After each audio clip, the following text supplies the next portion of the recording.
When I was a kid, doing the Seder with my family, we used to sing the song that I'm sure most of us sing, Dayyenu.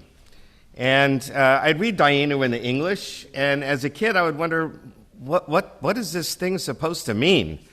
I mean, it says here, for instance, if he had divided the sea for us, but not brought us through on dry land, that would have been enough. It's like, what, he'd divide the sea and then we drown anyway? He brought us through on dry land and not drowned our oppressors, it would have been enough. Oh, so he brought us through, but the Egyptian army could chase after us and bring us back? That would have been enough?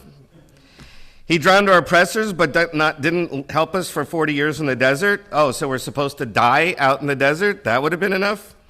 Or he helped us for 40 years and not given us manna? That would have been enough? Or how about he brought us to Mount Sinai and hadn't given us the Torah? So then what's the point of going to Mount Sinai if you don't get the Torah?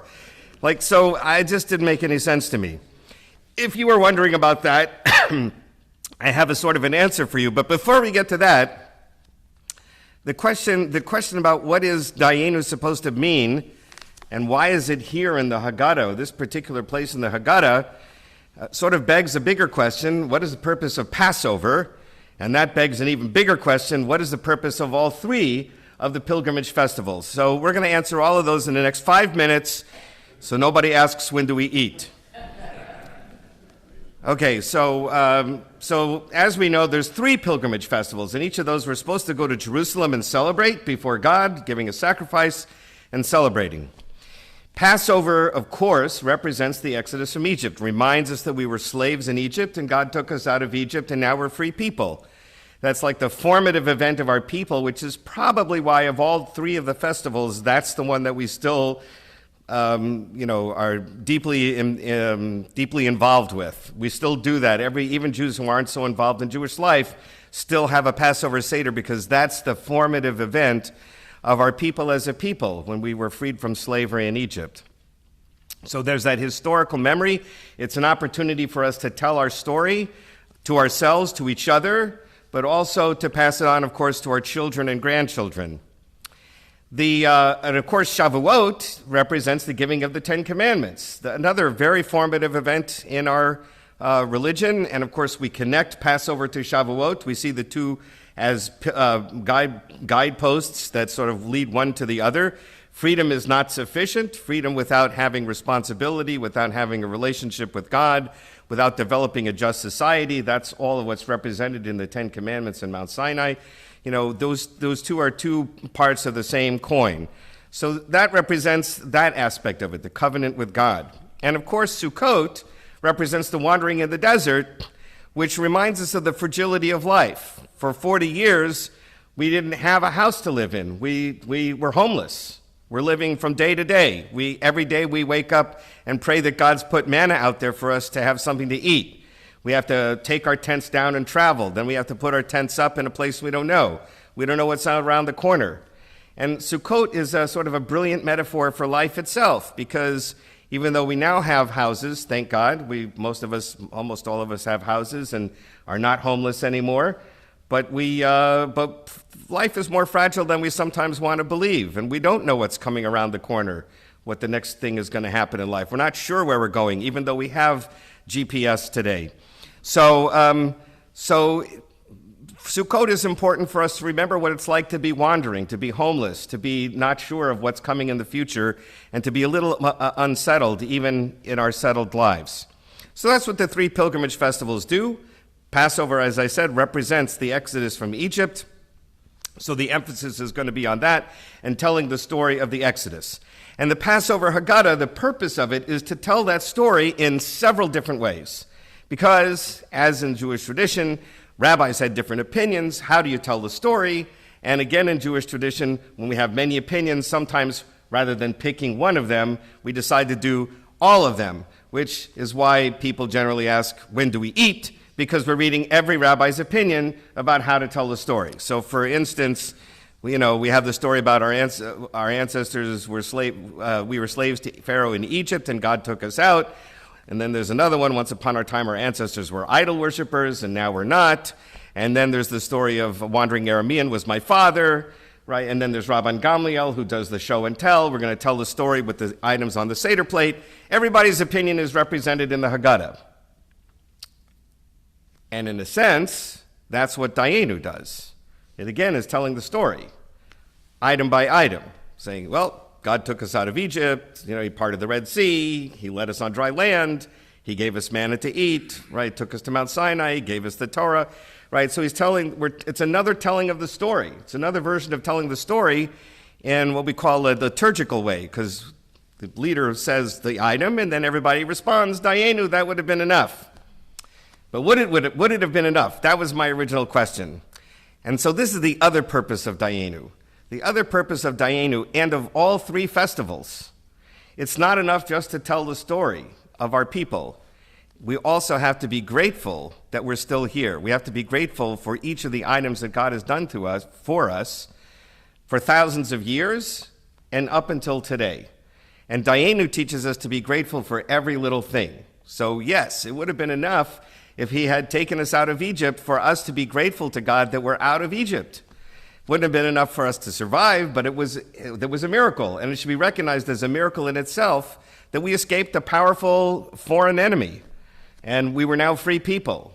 It's a miracle that the sea parted. It's a miracle that we were able to walk through before it collapsed. It's a miracle that we were able to get food for 40 years in the desert. It's a miracle we got to Mount Sinai. It's a miracle we got the Torah. For each of these items, we should be grateful and thankful.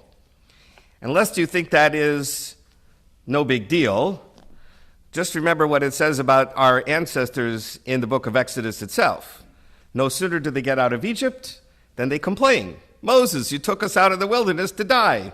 What? There's no food. Moses, we're going to starve to death. What? There's no water. Moses, you gave us out here, we're going to die of thirst. Somebody attacks us. Oh my God, Moses, you brought us out here to be killed by marauders. Right? Every moment they're complaining. Rather than being grateful, they do exactly the opposite. And that's recorded also in Psalm 106, how we complained all the time. And so therefore, Dayyenu is coming to say, don't complain, stop complaining. Be grateful for every little thing in life. Why does it come at this particular place in the Haggadah? This I didn't think about until this morning. So like the matzah that people carried out of Egypt on their backs and didn't have time to rise, this part of my Devar Torah is a little half-baked. But I think, yes, I think it came in, I think it actually was stuck in slightly the wrong place. It comes right after the story about the 10 plagues, and then we multiply the 10 plagues to 50, 100, 250 plagues, and so on. That's at the tail end of one of the versions of telling the story that started with my father was a wandering Aramean. And then the rabbis got a little carried away and then talked about the plagues. So that's the end of that story. And then comes Dayyenu. But right after Dayyenu comes Rabban Gamliel's version, where we're telling the story using the items on the Seder plate, which seems to be, well, because what follows after Rabban Gamliel is the following statement. In every generation, everyone is obligated to see himself as if he himself came out of Egypt. That's why it says, you've got to tell a bincha b'yom ha'u, you should tell your son on that day, ba'avor zeh sha'asa li, that God did for me when I came out of Egypt. Right? Dayyenu, it seems to me, should follow immediately after that. Because Dayyenu is written, here, let me just read a little bit of Rabban Gamliel for you. What does he say the Passover offering is? Which our fathers in temple days ate. And it's because the Holy One, praise be, he passed over the houses of our forefathers in Egypt, right? It's not about us. It's about what happened in the past, according to Rabban Gamliel. Then you get the statement, no, it shouldn't be just about the past. We should see it as though it's ourselves. Now let's go to Dayyenu, right? And Dayyenu says, how thankful must we be to God for all the things he did for us. Had he brought us out of Egypt and not executed a judgment against them, it would have been enough for us. It's now talking about it first person, as that statement after Rabban Gamliel said it should be done. Right? So I think Dayyenu belonged there. And then it's perfectly fit, because what comes right after that? Therefore, it's our duty to thank, praise, glorify, extol him who performed all these wonders for us and for our forefathers. He brought us out of slavery to freedom, anguish to joy, sorrow to festivity, from darkness to light, etc. And then it leads into hallelujah, praising God. Right? It would have fit perfectly right there. I think it's misplaced. I'm going to write Josh Culp, who was our scholar in residence over the weekend, who wrote a whole commentary on the Haggadah, and ask him if he's ever found Dayyenu in a different place. But in any case, Dayyenu is a late edition. It's from about the 10th century. Saadia Gaon Sidur is the first time we see Dayyenu in the Haggadah, so that's late comparatively. And I just want to point out one last thing. It does introduce the beginning of Hallel before the Seder.